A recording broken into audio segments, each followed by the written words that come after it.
Sveicināti Ventas Balss TV skatītāji! Šoreiz uz sarunu esam aicinājuši amatieru autosporta sacensību organizētāju, sporta kluba Krauķi valdes priekšsēdētāju un īstu autosporta entuziastu Dainu Šķēli. Labdien! Labdien! Kā nonācāt līdz sacensību organizēšanai? Stāsts garš uz atpakaļ jāskatās. 2006. gads kaut kur. Praktiski ir kolēģi ir Jēkabpilī un ir Rūjienā kolēģi. Jā, nepateikšu precīzi, kurš gads, bet viens gads bija tāds, kad aizbraucam uz Smilteni uz sacensībām. Tur praktiski autokrosā 2000 kubikcentimetru klasē bija tikai 4 mašīnas klase. Un ilgāku laiku jau kolēģis bija darbojies kaut kāds 3-4 gadus ar amatieru sporta attīstību, jā, Jēkabpils pusē.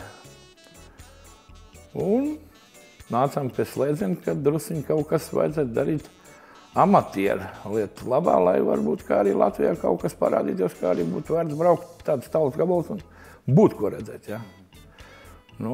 Tā es paņēmu piemēru no to, ko dara viņš savā galā. Un lēnām sāk attīstīt te Ventspils reģionā, var teikt, Kurzemes reģionā vairāk, jā. Amatieru kustība, jā, autokrosā, autosportā. Jā, bet kāpēc tieši amatieru autokross? Autokross, autosprints? Kāpēc tieši amatieru? Jebkurā sporta veidā ir amatieru sports, jā. Skatās jebkurā sporta veidā. Praktiski es uzskatu, arī tie, kas mēs esam, tāpēc, jā, darbojamies, uzskatām, ka amatieru sports tomēr ierobežo arī vieglāk ierobežot, to, ka, kā sports dzen, jā, izmaksas dzen. Nekad jau cilvēks neapstājas līmenī, ka man pietiek, jā. Es tagad nepirkšu vairs tās riepas, jā, neforsēšu motoru, nesēdināšu galvu, jā. Man pietiek un es esmu savu sasniedzis. Tas viss ceļ izmaksas un praktiski iet uz augšu, nevar vairs noturēt, to, cik tas maksā, jā. Tāpat tas viss braukšana nevis, ka notiek reģionos tās sacensības, reģionu ietveros. Bet viss braukšana pa Latviju, tās viss ir izmaksas un tas viss automātiski ceļ augšā. Lai to saturētu kopā praktiski, jā, ir tāpēc. Cik ilgi jau organizējat šīs sacensības un kādēļ jūs to darāt? Sacensības organizēja tā arī no 2006. gada. Tur tas pirmsākums varbūt drusciņ tāds interesants, tur vairāk ir Ugavas puiši iesaistīti, jā. Tur varbūt sākumā arī nebija viss tā, ka tam vajadzētu būt, jā, tas bija manā uztverē un dombiedru uztverē un entuziastu uztverē. Bija jāsakārto viena otra lieta, jā, ko nedrīkst darīt, jā, kas ir neatbilst drošībai, ko vajag. Tas viss viegli arī negāja. Un lēnām kārtojam un sakārtojam. Mums, jā, interesanti ir gājis. Apspiest mūs gribēja un policija 2007. gada bija ārā un nesauksim vārdos, uzvārdos, kas te gāja, kā te gāja. No Rīgas mums sūtīja virsū un viss, bet beigās jau nekā ļauna jau nav, jā. Un praktiski, kā var teikt, plika uzvarēja, jā. Kas nenobijās, tie brauc tālāk un viss sakārtoja. Tagad jau ir sakārtots, es uzskatu, ka diezgan augstā līmenī. Tas bija tāds vilinājums jums organizēt šīs sacensības? Vai arī pats ar autosportu, nodarbojoties jau sen? Ar autosportu es praktiski neesmu nodarbojies. Arī uzskats mans ir tāds, ka ne katram, kas, piemēram, kaut ko dara, ir jābūt tā lieta speciālistam vai profesionālim. Jā. Piemēram, ja vienam padodas braukšana, otram mašīnas tuningošana, remontēšana, pacelšana līmenī, lai ir konkurentspējīgi, jā, tad kādam ir arī jāmāk varbūt to visu saturēt kopā, jā, cilvēku un organizātoru un visu to organizēt. Kaut kur pateikt, jā, veči, jums ir taisnība, jā. Kaut kur pateikt, varbūt stop, te liekam punktu, ja citādi būs bezgalība kaut kāda. Nedara, jā. Kaut kā tā, jā. Es vairāk tā saturēt visu to, lai nekas neizjūka. Kā jūs tiekat galā ar visiem tiem pienākumiem organizējot sacensības? Tas tomēr nav tas vieglākais darbs. Nē. Tās nav galīgi man viena paša darbs, jā. Praktiski Ir lietas, kas ir jāizdara, es viņas saku, aizkadra lietas, jā. Tas ir, teiksim, trases sakārtošana. Pirms sacensībām pēc krūmu tur zaļēšana, kas viss notiek. 2 reizes gadā vismaz, jā. Nu, pa sacensībām tur, teiksim, viss grēdrešanas, viss to jau neviens neredz. Tie neredzamie darbi, jā. Un tad ir visi tie redzamie darbi, jā. Diplomi, kausi, šampanieši, balvas uzvaras un tā tālāk. Organizācija. Nu, kā organizācija? Nu, organizācija ir organizatoriskais sastāvs, loģiski, nu, ko es te visu pārskaitīšu, jā. Tur ir sākot, teiksim, nu jā, es sastādu plānu, teiksim, jā. Kam ir jābūt, kā ir jābūt, ar ko ir jābūt, kādos laikos. Man ir palīgi, tālāk nāk tehniskais komisārs, tālāk ir galvenais tiesnesis, tālāk ir trases tiesneši, tālāk ir labā roka, kreisā roka, jā, kas palīdz, jā, un nu, tā pa visiem kopā ir jau gājis visādi, jā. Ir, teiksim, nesaskaņas arī bijušas, jā, nu, saka, nevienu vārdu te nesaukt, tas nav tā jābūt, bet, nu, nevar būt arī tā, nu, daudz lietas, piemēram, nepieļaujams, jā, nedrīkst tā būt, ka organizatoru sastāvā ir cilvēks, jā, bet, nu, galvenais, lai mans dēls būtu trīniekā, jā, un tad viss būs kārtībā. Nu, ja tā nebūs, tad ir rāka pagais, jā. Nu, tādas lietas arī tikuši esam vaļā. Ar šo sacensību organizēšanu jūs varat arī nopelnīt kaut ko, vai tas ir tā sirdslietā, hobijs? Nu, praktiski papelnīšana. Nu, kā var pateikt, jā. 5 gadi tas bija tīrs autokross, jā.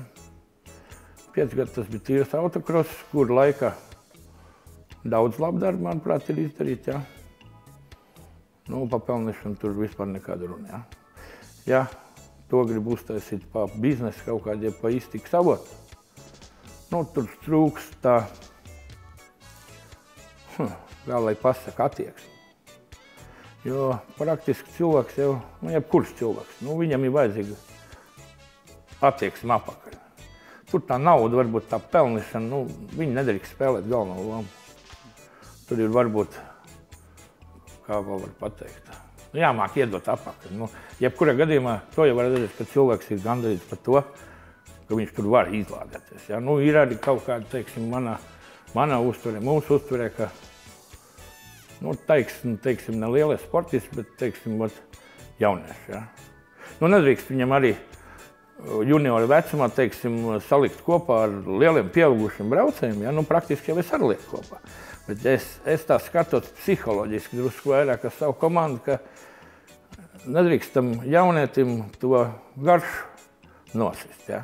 Nu, ka visu laiku viņš tur kaut kur pa aizmuguri. Tad es pavalku ārā uz junioru pusi. Tad, kad junioru balvas padod, tā jāskatās šausmīgi līdzi. Ja viņam apetīti kaut arī vecāku palīdzību, viņš visu to dara un kaut kādu, teiksim, vietu, kur šo darīt, dod, teiksim, sporta klubs Krauķi. Tad nedrīkst viņam nosist to apetīti. Nu, gandarījums ir par to, ka juniori ir izauguši. Sāk braukt 12 gados, tagad ir 16, 17. Ir jau kas iebās, ir galvu jau lielā sportā, jā, parāvas apakaļ. Vēl nav ko darīt, vēl drusku cītnies. Nu, tāds jau arī tas mērķis. Nevien jau nekur nevar nenoturēt, bet vienkārši tas sagatavošanas process. Un tas viss notiek. Un, es uzskatu, ka amatieru autosports ir tā vieta, kur tam vajadzētu būt. Nu, tur varbūt arī būtu labi, ja kāds to atzīts, teiksim, no augstāk ranga, teiksim, lafa, jā. Bet, nu, lai ir kā ir labi. Vai pēc sacensībām vienmēr esat gandarīts par padarīto darbu? Un vai vienmēr viss izdodas jums kā plānots, jā? Es vienmēr saku tā. Pēc sacensībām es palieku viens pats, visu pēdējo novācu, ja? Un tad man tik tiešām ir tāda gandarījuma sajūta, ja? Nopūt visu. Es viens pats, nevienu vairāk nav, ja? Būs viss piekrauts pils, karogs tā tālāk. Nu, ļoti labi gandarījuma sajūta, ļoti labi gandarījuma. Pēc labi padarīt darbu, ja? Tik tiešām. Un galvenais, ja ir viss glūdi nogājis, nav nekāda starpgadījuma nekas. Kas notiktu, ja amatieru autosportistam iedot labu tehniku? Viņš varētu, teiksim, konkurēt Latvijas čempionātā, piemēram? Jā, viennozīmīgi. Es to Nu, kā būt, ja būt, jā. Redz, tur jau atkal tas dārdzības līmenis, jā. Nu, praktiski tad vēl tālāk jārunā, kas ir profesionāls autosports un tā tālāk, jā. Nu, praktiski arī, teiksim, Latvijā brauc, nu, nezinu, kā tas traktējies, neesmu analizējis, jā. Nu, arī tas nav profesionāls autosports. Nu, profesionāls ir komandas un profesionāli ir sportisti, kur maksā par to naudu, reklāmas un tā tālāk. Nu, tur tā pusprofesionāls kaut kāds varētu būt. Vai tas autosports nav tomēr tikai turīgo cilvēku sporta veids? Nu jā, nu kā varētu pateikt, nu praktiski jau tas līmenis aiziet līdz tam, ka viņš, jā, vai nu tu esi spējīgs, jā, maksāt, vai tev vecāki, vai tu sponsors atrod kaut kāds atbalstējs. Nu jā, amatieru sports ir līdz tam līmenim, cik tu vari vilkt, jā. Nu, ja tu vari vilkt, nu tad lūdzu, jā, uz priekšu.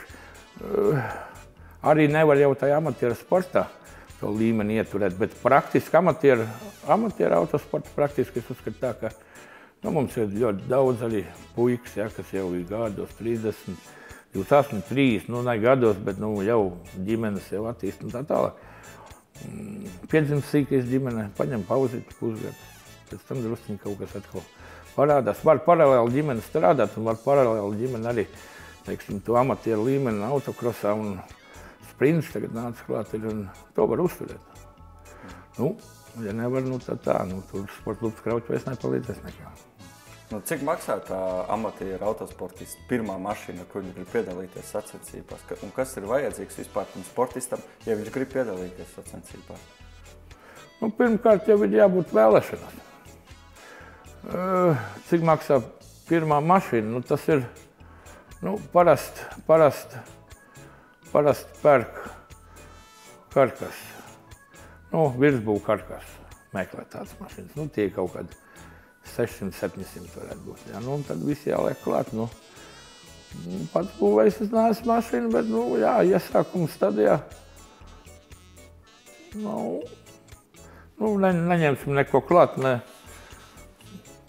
elementāri. Jā, nu, labi, lai būtu kaut kādi 1000-1200 eiro. Kaut kur jau tā ir, bet, nu, tad tur nav nekā. Ar to jāsāk, jā? Nu, kaut kas tāds, jā. Nu, tad tur, jā. Un tad ar vienu mašīnu pietiek? Nē, nu kā, viena mašīna jau pietiek, jā. Bet, nu, to mašīnu jau laika gaitā, tu vari no sezonu uz sezonu, no sacensību uz sacensību, tev ir iespēja viņu pilnveidot, jā. Teiksim, labi, tu strādā, tu tur bloķi sameklē, teiksim, tur kārbā kaut kādas korekcijas ievies, jā. Lēnām tev ir iespēja amatieru sportā, taisni tā lieta, ka tu vari lēnām viņu, to mašīnu pilnveidot, būvēt, jā. Ir ancenieki, popinieki, jā, kas, nu, tikai tā arī pacēluši mašīnas, nu, viņas jau maksā kaut kā 3,5 tūkstoši, 4. Talsniekam vienam tagad ir kaut kādi 6, man liekas, nu, viņš nopirka gatavu. Jūs varētu apgalvot to, ka visi tie, kas piedalās Sporta kluba Krauķi organizētajās sacensībās, ir tāda liela ģimene. Cik mēs esam bijuši uz sacensībām, mēs esam novērojuši, ka visi ir ļoti draudzīgi, viens pret otru labi izturās, kopā cep desmits un tā. Man uz šo jautājumu grūti būs atbildēt. Tas ir jāprasa noteikti viņiem, jā. Nu, ir bijuši, jā, ļoti daudz tādu patīkamu momentu, jā, tāpatās pēc sacensībām, jā, pēc apbalvošana paspiež roku, jā. Ir teikts tā, Daina, paldies, jā, tas ir ļoti gandarīts dzirdēt tos vārdus, jā. Bija labi, jā, bija forši un pie tev stīk braukt, te tāda laba aura, jā. Nu, tāpat sezonas ballē man tagad arī, teiksim, tādu labu vārdus pateikt. Nu, tas ir, dēļ to ir vērts to sezonu. Nu, iet, braukt, skriet, cīnīties un jā, pie tev ballē negaidot. Nav ne scenārija, nekas, vienkārši viss zāli pieceļas, tur 180 cilvēku kājas. Kas, nu, zin, tad tā pašam jocīgi paliek apskrienās, bišķiņās. Bet, nu, tas stimuls. Un kādā atkal jāturpina un uzvan visiem večiem. Daram nākušas, daram un visā vietā. Ar kādu mašīnu pats pārvietojaties ikdienā? Man ir Renault Trafiks. Tad rallijs pa pilsētas ielām nesanāk, ja? Vai sanāk? Kad pēdējie 5-7 gadi, ne. Es ievēroju pēdējā laikā noteikti. Es spiestu to darīt. Paldies, ka jūs atnācāt un veiksmi arī turpmāk. Paldies, lai veicas.